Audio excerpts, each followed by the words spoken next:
मनुष्य के अंदर दुख, शोक, चिंता, भय या व्याकुलता आने के मुख्य रूप से दो ही कारण होते हैं। पहला, प्रिय या इच्छित वस्तु, परिस्थिति या व्यक्ति का वियोग हो जाना, और दूसरा, अप्रिय या अनिष्ट वस्तु, परिस्थिति का संयोग या प्राप्ति का हो जाना। इन दोनों परिस्थितियों में कुछ व्यक्ति बहुत अधिक दुखी या व्याकुल हो जाते हैं और मानसिक तनाव के कारण बीमार हो जाते हैं, परंतु कुछ व्यक्ति विपरीत या प्रतिकूल परिस्थिति में कम प्रभावित होते हैं या उससे जल्दी बाहर निकलकर अपने दैनिक क्रियाकलापों में व्यस्त हो जाते हैं। वे जानते हैं कि अनुकूल प्रतिकूल परिस्थितियां तो सभी के जीवन में आती जाती रहती हैं। हमेशा एक सी ही स्थिति नहीं रहती, क्योंकि प्रकृति में भी लगातार परिवर्तन होता रहता है। इन दोनों प्रकार के व्यक्तियों के अलावा कुछ लोग ऐसे भी होते हैं जो काल्पनिक स्थिति का विचार करते रहने के कारण भयभीत या व्याकुल रहते हैं। जैसे कहीं मुझे कोविड या दूसरी कोई बड़ी बीमारी न हो जाए, उस समय मेरा या मेरे परिवार का क्या होगा, या यदि उनके परिवार का कोई व्यक्ति गाड़ी से घर से बाहर गया है, तब वे यह सोचकर व्याकुल होते रहते हैं कि कहीं रास्ते में कुछ हो न जाए। भगवान ने गीता में कहा है कि जिस मनुष्य के व्यवहार या क्रियाकलापों से दूसरे मनुष्य उद्विग्न या व्याकुल नहीं होते, या वह स्वयं भी दूसरे मनुष्यों से उद्विग्न नहीं होता, जो सुख दुख या ईर्ष्या, भय और उद्विग्नता से रहित है, वह मनुष्य मुझे प्रिय है। इस श्लोक में भगवान ने 3 बार उद्वेग के विषय में कहा है। अन्य शास्त्रों में भी 3 प्रकार के ताप या दुख का जिक्र आता है। गीता में आता है, दुखों की प्राप्ति होने पर जिसके मन में उद्वेग नहीं होता, सुखों की प्राप्ति में जो सर्वथा इच्छारहित है, जिसके राग, भय और क्रोध नष्ट हो गए हैं, ऐसा व्यक्ति स्थिर बुद्धि कहा जाता है। इसलिए स्थिर बुद्धि वाला मनुष्य उपरोक्त तीनों प्रकार की परिस्थिति आने पर भी बहुत व्याकुल नहीं होता। उसमें कोई बहुत बड़ी हलचल नहीं होती, वह शांत रहता है। तब वह अपना कार्य और भी विचार पूर्वक सावधानी के साथ करते हुए उस प्रतिकूल परिस्थिति से बहुत शीघ्र ही बाहर निकल जाता है। यदि हमें अपना कार्य पूरा करने के बाद इच्छानुसार परिणाम प्राप्त नहीं हुआ, तब हमें व्याकुल होने के स्थान पर उस पर भली भांति विचार करना चाहिए कि कहां पर हमसे कमी रह गई। उस पर ध्यान रखते हुए भविष्य में फिर प्रयास कर सकते हैं। इसी प्रकार हमारे प्रति दूसरों का व्यवहार या उनकी क्रियाओं पर हमारा वश नहीं है, तब हम उनसे अपने मन को क्यों व्याकुल करते हुए अपने स्वास्थ्य पर प्रतिकूल प्रभाव डालते हैं। इसके अतिरिक्त मन में आने वाले काल्पनिक विचारों से भी अपने मन को व्याकुल नहीं करना चाहिए। जो हो चुका है उससे सीख या ज्ञान लेकर भविष्य के प्रति सावधान हो सकते हैं। वर्तमान में किए जाने वाले कर्मों को पूरे शांत मन से परिस्थिति के अनुरूप खुशी खुशी करने का प्रयास करना चाहिए। इसी में हमारा कल्याण है। इसके अतिरिक्त दूसरों की उन्नति होने पर हमें उनसे ईर्ष्या का भाव रखकर अपने मन को मलिन या व्याकुल नहीं करना चाहिए। जितना हमारा मन शांत रहेगा, उतनी ही प्रसन्नता हम प्राप्त करेंगे। स्वस्थ जीवन के लिए शांत और प्रसन्न रहना आवश्यक भी है। पहले हम देखते हैं कि सुखी रहने के लिए क्या करना चाहिए। सुख इंसान के 2 प्रकार के होते हैं, भौतिक सुख और आध्यात्मिक सुख। सुख मन की वह भावना है जिससे आपका मन आनंदित होता है। यह सुख भी हर इंसान के लिए अपनी परिभाषा स्वयं निर्धारित करता है। मूल रूप से सुख 2 प्रकार के होते हैं, संसारिक सुख और आध्यात्मिक सुख। जब आप भौतिक वस्तुओं से प्यार करते हैं और उन्हें इस्तेमाल करते हैं तो आपको बहुत आनंद मिलता है। यही भौतिक सुख होता है। अगर आपके पास टीवी, फ्रिज, एसी, कार, तमाम सब प्रकार की सुख सुविधाएं हैं, तो आपका घर में इनके लाभ होता है, आराम मिलता है। किसी से लगाव रखते हैं, मोह रखते हैं, तो उसका साथ भी आपको आनंद देता है। यह संसार एक सुख हुआ है, इसे हम सांसारिक सुख कहते हैं। जब आप इन भौतिक सुखों से ऊपर उठकर ईश्वर का ध्यान करते हैं, तो उस साधना के दौरान जो आपको नई अनुभूतियां होती हैं, जो शक्तियां प्राप्त होती हैं, उसे आध्यात्मिक सुख कहा जाता है। आध्यात्मिक सुख पाना क्षण भर का खेल नहीं है। वह तो वर्षों की तपस्या और गुरुजनों के आशीर्वाद और सद्मार्ग पर चलने से ही मिल सकता है। लेकिन यह इतना कठिन भी नहीं कि कोई यह सुख प्राप्त ना कर सके। आध्यात्मिक सुख ईश्वर चिंतन, मनन और साधना का मेल है। जब आप अपने इंद्रियों को सुख पहुंचाने का उपक्रम छोड़कर ईश्वरीय भक्ति करते हैं, तो उसका ध्यान करते तो आपका मन ईश्वर के द्वार तक ले जाता है। इस द्वार तक लाने तक का मार्ग भी अद्भुत और सबसे ज्यादा रोमांचक है। आपको ईश्वर शक्ति की किरणें छूने लगती हैं। हमारे शरीर के भीतर आत्मा जागृत हो जाती है, उसमें सोई हुई शक्ति भी जागती है। इस प्रकार का अनुभव पाकर इंसान भौतिक सुखों से ऊपर उठ जाता है। इसे हम आध्यात्मिक सुख कहते हैं। इंसान ईश्वरीय शक्ति को छू लेने से संसार के सभी भौतिक सुख गौण हो जाते हैं। इंसान ईश्वरीय शक्ति को मान लेता है, जान लेता है और अच्छे बुरे का ज्ञान पा लेता है। अध्यात्म से जुड़े व्यक्ति हर इच्छा से मुक्त हो जाता है। भौतिक सुख सुविधाएं सुख तो देती हैं, किंतु शांति नहीं दे सकती। जब तक जीव को यह ज्ञान नहीं होता कि वह परमात्मा का ही अंश है, तब तक वह पीड़ित रहता है। मोह भी हमारे दुख का कारण है। प्रत्येक मनुष्य के अंदर आनंद स्वरूप नारायण परमात्मा प्रभु बैठा हुआ है। उसको ढूंढना पड़ता है। अपनी आध्यात्मिक शक्ति से एक बार आप उस अनंत स्वरूप का दर्शन कर लें, साक्षात्कार अगर हो जाए, तो फिर कोई भी इच्छा की कामना बाकी नहीं रह सकती। मगर उनको ढूंढना एकदम आसान नहीं है। जैसे दूध में छिपा हुआ घी विद्यमान रहता है, उसको रगड़कर प्राप्त किया जा सकता है। उसी प्रकार मनुष्य के अंदर भी भगवान छिपा हुआ है, पर उसको ढूंढना अपने मन को नियंत्रण करना पड़ता है। तब जाकर आध्यात्मिक सुख प्राप्त कर सकते हैं। मनुष्य के अंदर भीषण तृष्णा, लोभ, लालच, अनेक प्रकार की बीमारियां भरी पड़ी हैं। उन्हीं के कारण मनुष्य अशांत, दुखी, व्याकुल, टेंशन में रहता है। और यह तृष्णा ऐसी है कि सारी पृथ्वी को जीत लेने पर भी शांत नहीं होती और बढ़ती ही जाती है। इच्छा एक ऐसी बीमारी है जो कभी भी खत्म नहीं हो सकती। संतोष मिलने से सब सुख प्राप्त हो जाते हैं। संतोष की प्राप्ति से प्रभु की कृपा एकदम आसान है। हम चाहे तो आध्यात्मिक सुख अपने आसपास ढूंढ सकते हैं। सुख पाने के लिए जंगल और पहाड़ की गुफाओं में जाने की जरूरत नहीं होती, न ही भगवा वस्त्र धारण की। सिर्फ संतुलन, आचरण और मन को नियंत्रित करके सुख के केंद्र की ओर ले जाता है। आध्यात्मिक सुख आपको भटके हुए को भी गलत रास्ते पर चलने से बचाता है, उसे सही दिशा बताता है। इस राह पर चलने से कभी भी नुकसान नहीं होगा। इस रास्ते पर चलने से भला ही भला होगा। ये सोचकर ही आपको मानसिक सुख प्राप्त हो जाएगा।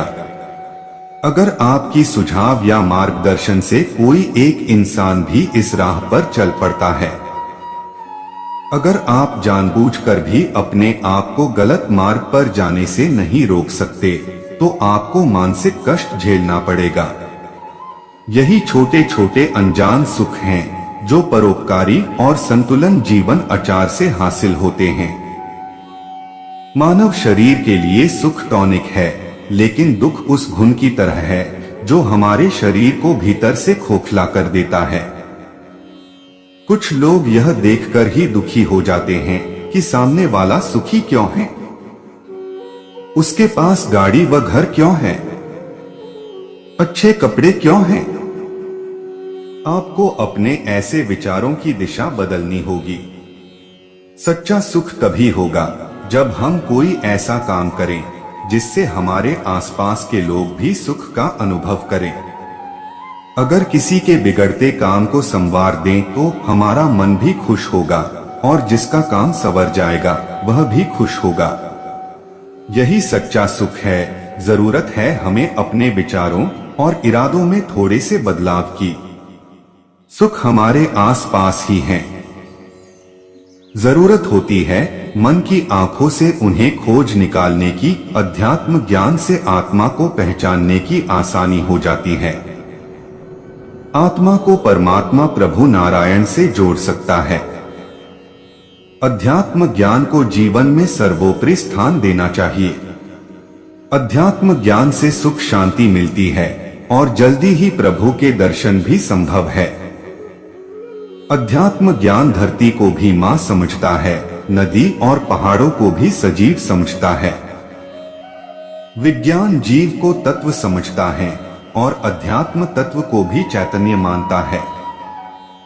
इसीलिए कहा गया है कि भौतिक सुख से ज्यादा बढ़कर अध्यात्म सुख सबसे बड़ा सुख है। जिस इंसान ने आध्यात्मिक सुख की पहचान कर ली, उसको किसी और वस्तु की इच्छा नहीं होती। भगवान अपने महल छोड़कर अधिकतम सुख की ओर निकल पड़े थे। उसके महलों में किसी भी प्रकार का कोई कमी नहीं थी। फिर भी उसको आत्मा और परमात्मा को जानना सबसे बड़ा सुख लगता था। इसलिए कहा गया है, संसार के सारे सुख एक तरफ और आध्यात्मिक सुख सबसे बड़ा सुख है। सच्चा सुख क्या है? भगवान के दर्शन करने तथा उनके प्रवचन सुनने वालों का तांता लगा रहता था। एक भक्त ने संत से पूछा, सच्चा सुख क्या है? बुद्ध ने उत्तर दिया, संदेह नहीं कि मानव के जीवन में उतार चढ़ाव आते रहते हैं, कभी सुख तो कभी दुख।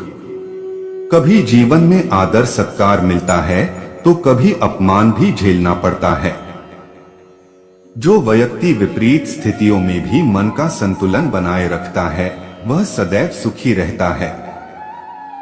भगवान ने आगे समझाते हुए कहा कि हर अवस्था में अपने मन का संतुलन बनाए रखना, घोर कष्टों में भी मुस्कुराने की आदत बनाए रखना ही सुख की सबसे बड़ी कुंजी है।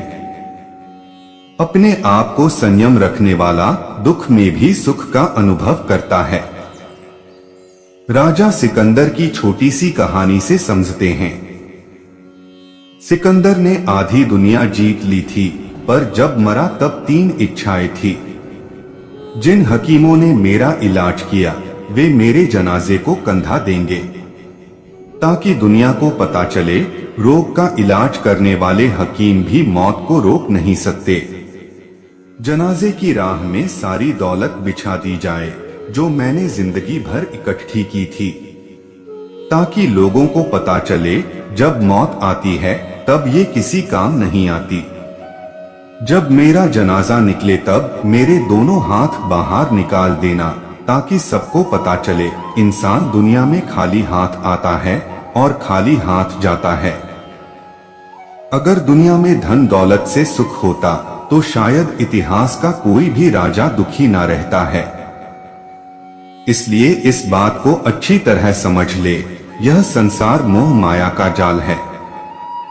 असली धन तो इंसान का संतोष ही है।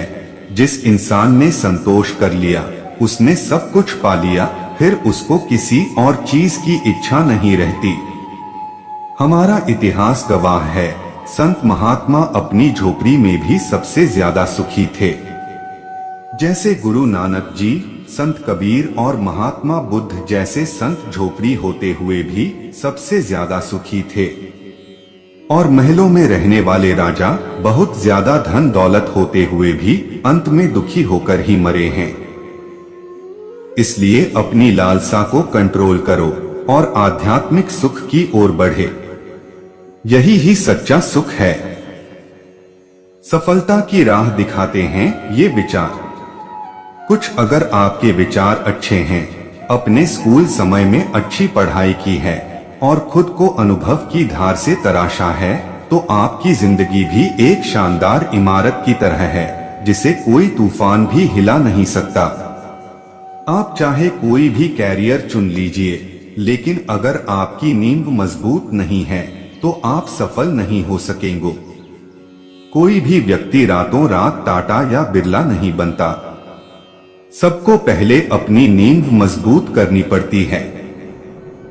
अपनी नींव को मजबूत बनाने के लिए आपको हो सकता है कई सालों लग जाएं। लोग कुछ बनने से पहले सालों तक कठिन मेहनत करते हैं, लेकिन एक बार अगर जड़ मजबूत हो गई तो फिर आपको कोई रोकने वाला नहीं है। आप चाहे कोई भी कैरियर चुन लीजिए, सबसे पहले उसके बारे में जानिए, पढ़ाई कीजिए ताकि आपकी नींव मजबूत हो। फिर देखिए बहुत जल्दी आपका नाम सबसे सफल लोगों में लिया जाएगा। होकर उदास ना यूं शाम की तरह ढलते रहिए, जिंदगी एक रेस है सूरज की तरह। कर्म करते रहिए धीरे धीरे ही सही, मगर मंजिल की ओर बढ़ते रहिए।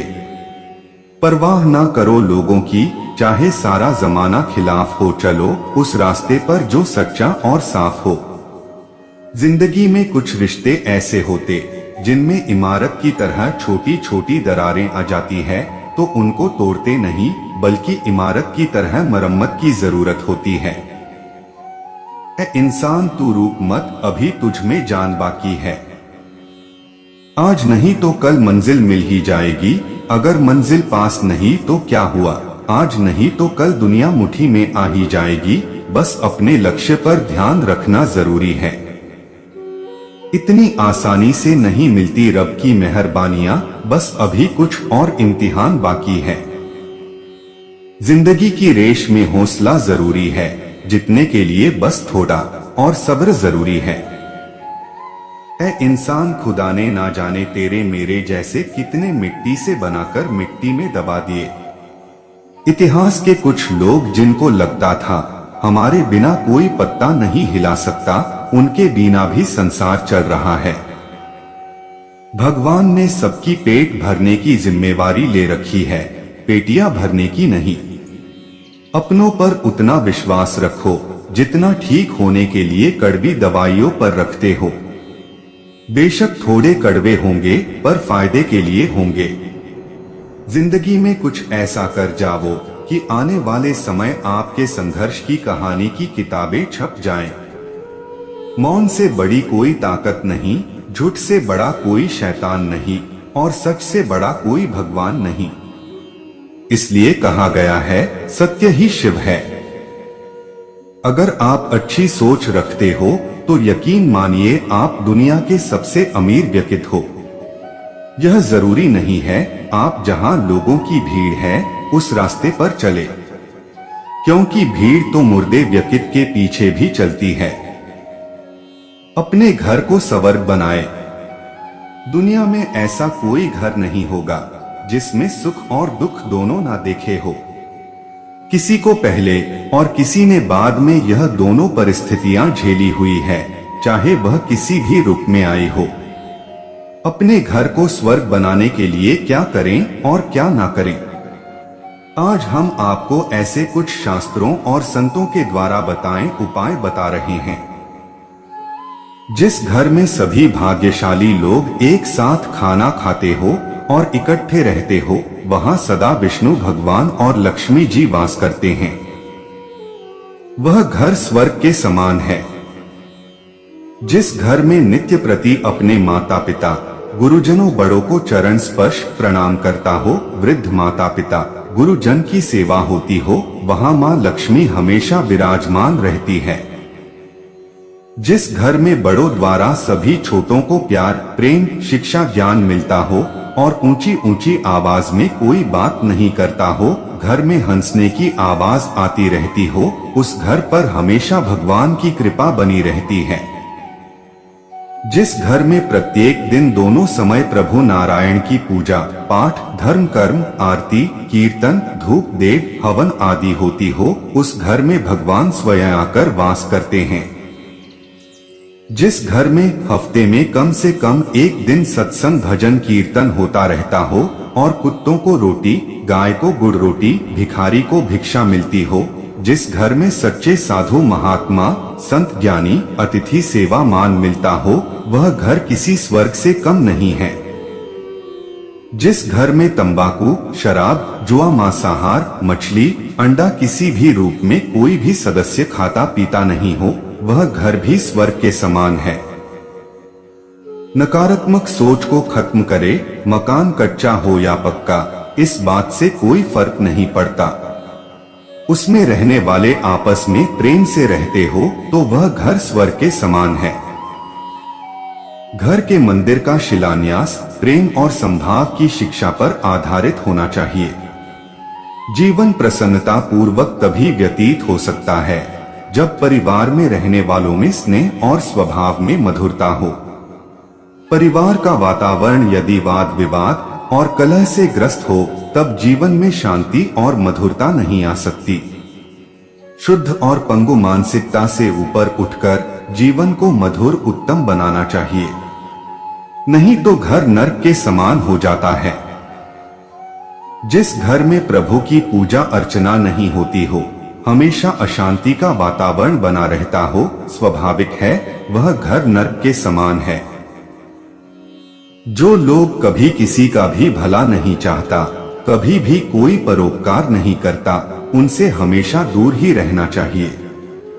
ऐसे लोग हर समय दुखी रहते हैं, मगर बाहर से दिखावे के लिए हंसते रहते हैं और अपने पड़ोसियों जलन रखते हैं।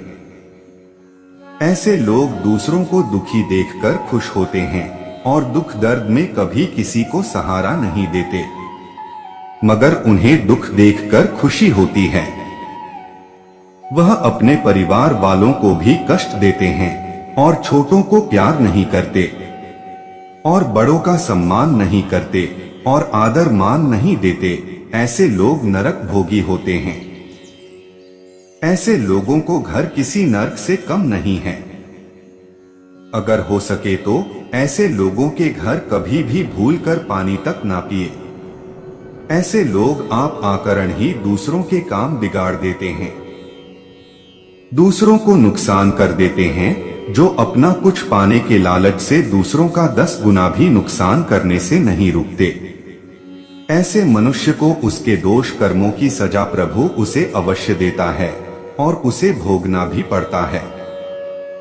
अपने पास दोष बुरे विचारों को कभी मत आने दो और दूसरे लोगों को शिक्षा देकर उन्हें सुधारने की चेष्टा करो।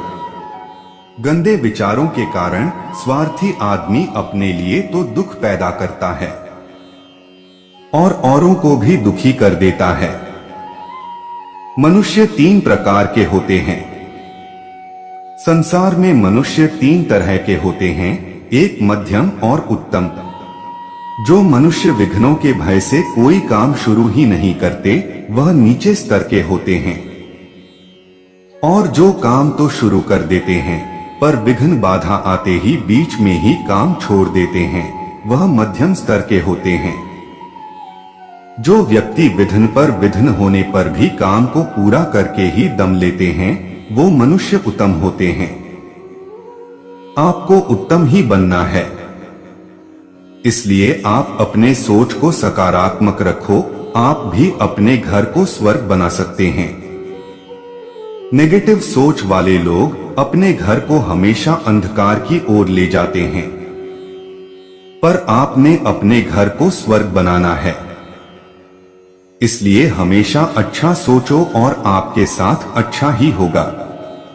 यह मेरा अपना अनुभव है। जो लोग सुख शांति चाहते हैं, उन्हें गलत इच्छाओं और लालच को जल्दी से जल्दी छोड़ देना चाहिए। अधिकतर सुख शांति पाना चाहते हैं, लेकिन उनका मन लालच में फंसा रहता है। जो लोग अपनी मेहनत से कमाए धन से संतुष्ट नहीं होते हैं और दूसरों की संपत्ति को पाने की कोशिश करते हैं, उनका मन कभी भी शांत नहीं हो सकता है। गीता में इस संबंध में श्री कृष्ण ने अर्जुन को उपदेश दिया था।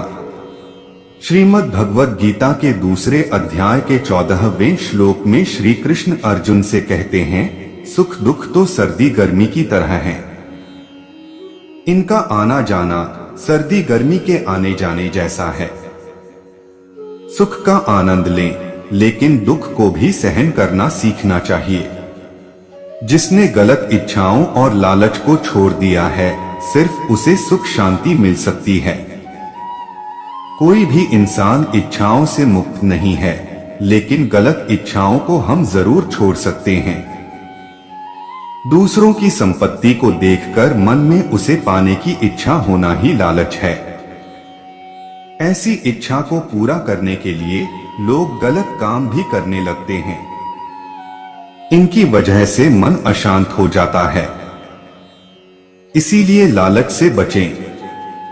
सुख हो या दुख, हर परिस्थिति संभाव रहना चाहिए। संभाव यानी सुख में बहुत ज्यादा खुश नहीं होना चाहिए और दुख में दुखी नहीं होना चाहिए।